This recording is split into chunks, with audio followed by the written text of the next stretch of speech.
everyone! This is your second episode of Cooking with Kalota, and I'm super excited to have been planning this for about a month because I'm here with my best girlfriend, Shannon, and we're in San Diego, actually, where Shannon and Aham live, and we are going to be making today one of my favorite things in the world. We're making hummus.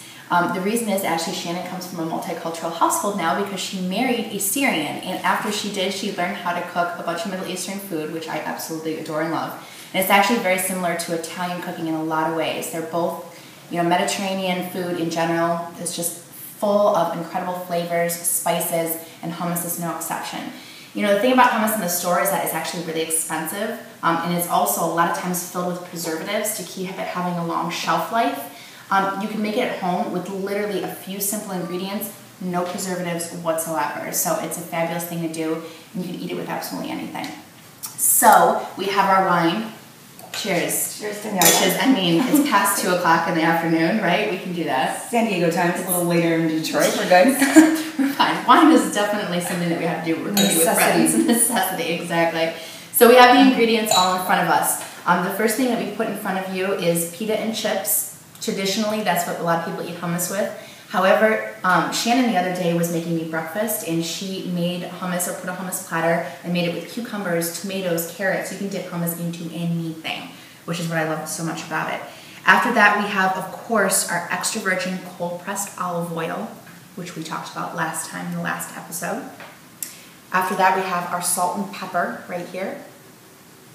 Then we have the garbanzo beans. Garbanzo beans actually have 3 different names. Garbanzo beans, chickpeas, and Italian it's called ceci. And ceci is a key ingredient in a ton of things that I'm going to be making in the future, and it also is what hummus is made of. After that, we have our garlic, which we pre-chopped. You want to have, I'd say a good, in our pre-chopper right here. A good couple tablespoons of garlic. You want it minced, you want it tiny. So make sure to do that ahead of time. After that, you have your lemon juice. If you want to be ambitious and squeeze your own lemon juice, feel free and go ahead. But Shannon and I, since Shannon makes hummus all the time, it's so much easier to just buy a bottle of lemon juice. Now, after that is a couple spices that I'm not used to cooking with, which is what I love that we're doing today. Tahini is one of them, right? And what is tahini? Is the main ingredient in hummus, and it's actually 100% sesame seed. So little ground sesame seeds inside there, and what we were talking about before is that these are both products of Lebanon, right? Yes. Best spot to get it is the Middle East. If you can't make it out to the Middle East, Dearborn's also a good decision, or any Middle Eastern. Dearborn, Michigan actually has the highest population, Arabic Middle Eastern population outside of the Middle East. So it's actually tons of places that you can get good authentic ingredients, and this has Arabic writing all over it. We decided that's definitely the best way to go. And then after that, 2 different spices, cumin right here and paprika. And this is something that I've never done before with hummus. Shannon introduced it to me. What did you do? My sister-in-law taught me a while back. It makes it look absolutely beautiful when you're finished. You sprinkle olive oil, and I like to do a trace of paprika and then cumin, and then paprika and cumin. It just makes it look really pretty. And it tastes final finish. Fabulous. And it gives it a little kick, too. It does give it a little kick, and I absolutely love it. Now I don't do hummus without those 2 things. So we're going to get started. Shannon's going to take us through the steps of making it. Now over here, some things that you need. Oh, don't forget your wine. Me forget my wine? Come on, Daniela. We've been friends for too long. So over here, we have a blender. Now, the best way to make hummus is in a food processor. Absolutely best way. However, I don't have a food processor yet. Shannon doesn't have one yet either. They're expensive. We know that they are. We know that most people have blenders. So you can absolutely and positively make this in a blender, and Shannon's going to teach you how. So we have our blender right here. Where I'm going to go get her the first ingredient. What would you like first? I like to start with either the olive oil or lemon juice because I like it a little watery on the bottom. Absolutely. So it makes the consistency better. And if you put the little watery mixture on the bottom like she does, it's going to be a lot easier to blend. So you stay right here. I'm going to go get you those things. Thank you. So, olive oil and lemon juice. Keep in mind, Danielle, it will come out a little chunkier using the blender. It will, which I prefer. Shannon was telling me before she likes to have it a little chunky. You can have it smoother by putting in more olive oil. It really doesn't matter. It's totally up to you. So I'm going to go get you some measuring cups too. Now, we were talking about how we don't use measuring cups beforehand, which we talked about with the salad episode as well. But we're going to try our best. So put some in here. We're going to see about maybe 1/4 cup to start. Maybe about 1/4 cup to start of the lemon juice. You can go ahead. And then probably about the same with the olive oil. Olive oil, okay. I think this is a new one. Oh, it is a brand new one. Always the best. Which Looks like it's difficult to unscrew here. Here, I'll get you another one.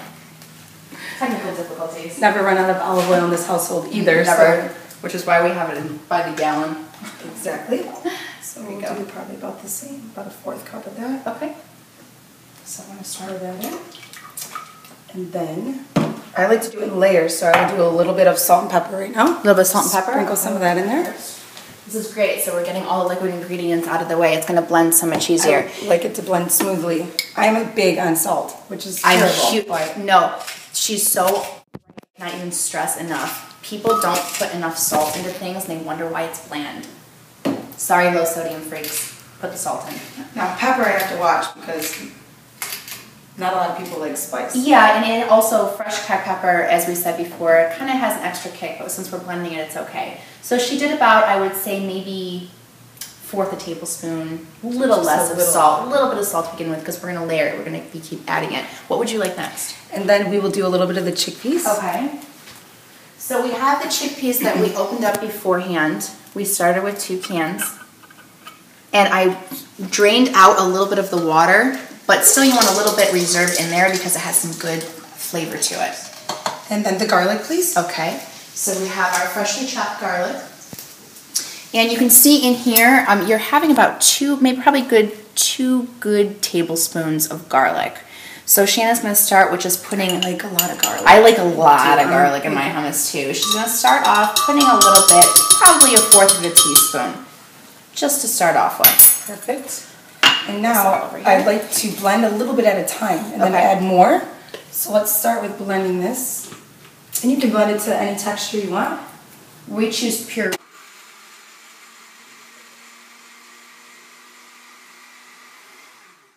And see how pretty that looks? It's blended easily and it's a little bit watered down, which is nice. Exactly. So it makes it smooth. And then I'll put the rest of the can in. I have to take my time doing this.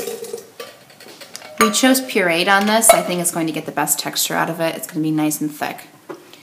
And let's see. And will you grab the other can, Danielle? I usually do 2 cans for 1 serving. Now, is the tahini going last? Yes, and we'll mix that in at the end. Now look at this in here, how it's getting really thick texture, almost like a smoothie. That's what you want to see. I mean, everyone knows what hummus looks like. So when you're starting to get that texture, you like it. Now if it's too chunky for you afterwards, just add some more olive oil. Or add a little bit more, your sister-in-law was saying more water, right? She adds water occasionally. Put this lid back on. Okay, I'm just going to drain a little bit more of this water out. Right now she's draining the can just a teeny bit because she doesn't want too much liquid again. We want it chunky, so we're not going to add as much liquid. Also, Shannon was telling me about before how she reserves a little bit of chickpeas and puts them on top of the hummus to make it look really pretty. Save a few extra. Exactly.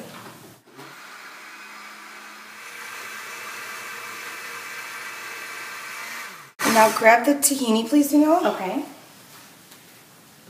Now I'm new to this, so tell me, I've never cooked with this before, never made anything with it. Is it a little bit, is it a lot? What do you like? It's all personal preference, but if you put too much, it can overpower the taste of the hummus. Okay. So definitely, if you're new at using it, I would measure it. And let's see what this looks like. Let's show people what it looks like in here.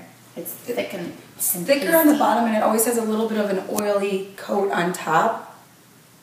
Thick and pasty in there. Which makes the whole flavor of hummus. You cannot make hummus without tahini. You cannot make hummus without tahini. Don't try it. So I usually just measure by eye, probably. So that's about 1 tablespoon there, maybe a little more. I think we do probably would say about 2 big tablespoons. Right. And then you can taste. Absolutely. The best thing you do when you're tasting or cooking is taste as you go along. Taste as you go along, you're going to know what you want to add. We might not have enough salt in here. Don't know, but I'm going to dip my finger in there really soon. I'm going to blend this.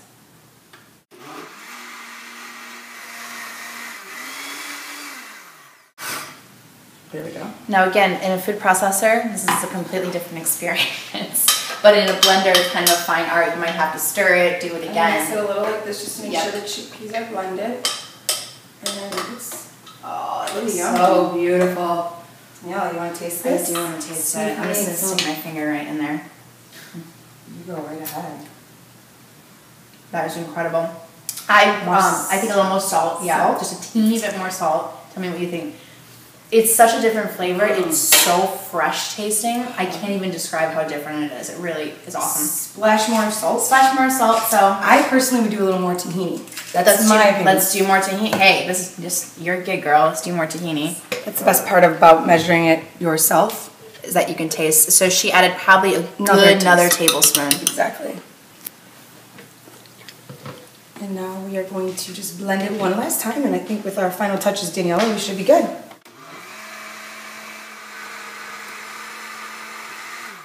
So I think what we did total is about 3 tablespoons of tahini.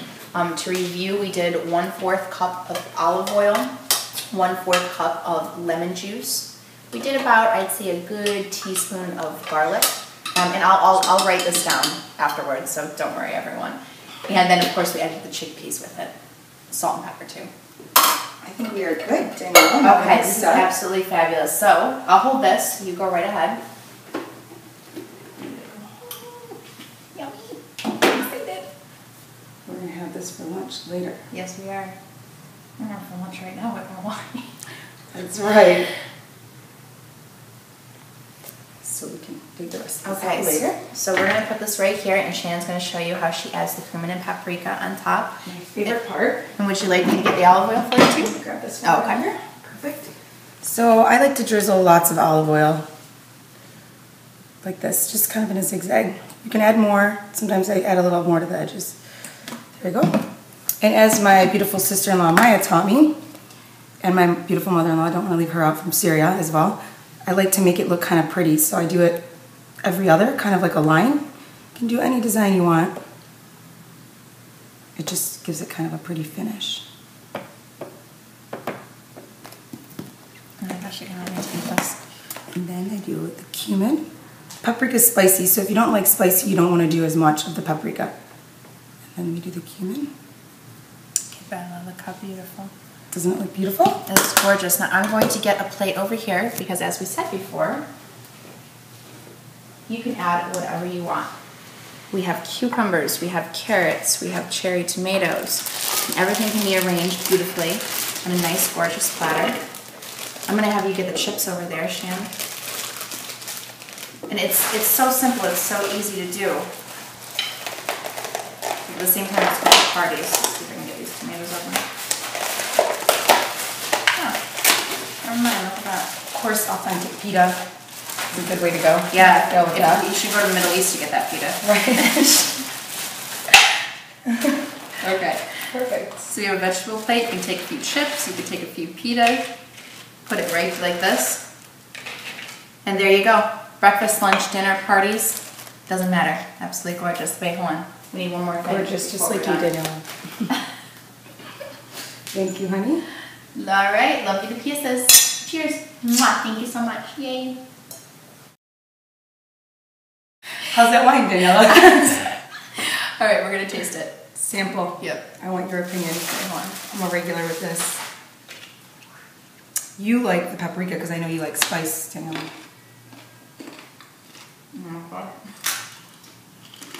We haven't eaten it today. We have this whole thing. It's absolutely fabulous. And again, it's so fresh. It's so fresh. It's a completely different taste. So I hope you enjoy it. You make it at home. Bye, guys.